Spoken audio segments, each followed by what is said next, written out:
বড়ইর ওয়েটে ডালগুলো ভেঙে যায়, এর জন্য বাঁশ দিয়ে ঠিকা দিতে হয় বা খুঁটি দিতে হয়। আমি এই যে বাঁশ দিয়ে খুঁটি দিছি, এই যে দেখেন বাঁশ দিয়ে এই যে খুঁটি দিছি, এরপরও এই জায়গাটা রাখতে পারছি, কিন্তু উপর থেকে এই যে ভেঙে গেছে।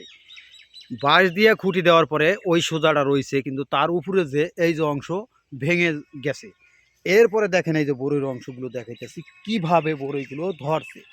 আসল কষ্ট লাগতেছে আমার দ্বারে, কষ্ট লাগলেও করার কিছু নাই। এত পরিমাণ বড়ই গাছে ধরছে যার ওয়েটগুলো রাখতে পারে নাই।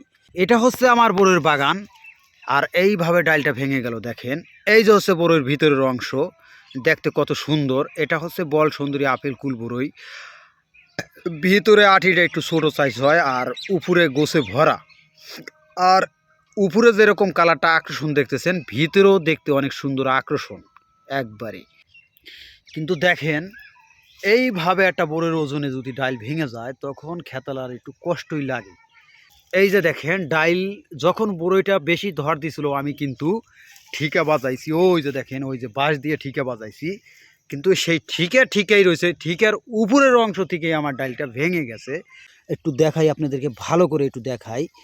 এই যে দেখেন বড়ইগুলো কালার কত সুন্দর হয়, কালারগুলো দেখতে আকর্ষণ আর সাইজগুলো বড় হয়। এই যে দেখেন আমি ভিতর থেকে দেখাইতেছি, এই যে দেখেন বড়ইগুলো, কারণ ডাইলটা ভেঙে গেছে, ঝুলে রয়েছে, একটু নাড়াচাড়া করলে ডাইলটা পড়ে যেতে পারে, তাতে আমার অনেক লস হয়ে যাবে। এটা হচ্ছে আমার বাগানের বড়ই, আর এটা হচ্ছে আমার নিজের বাগান। আর এই জাতের বড়ই গাছের চারা যারা নিতে চান, আলহামদুলিল্লাহ আপনাদেরকে দিতে পারবো। এছাড়াও আমাদের কাছ থেকে অন্য অন্য জাতের বড়ই গাছের চারাও নিতে পারবেন। তাই আজকের ভিডিও এ পর্যন্তই। ভালো থাকবেন, সুস্থ থাকবেন। আসসালামু আলাইকুম।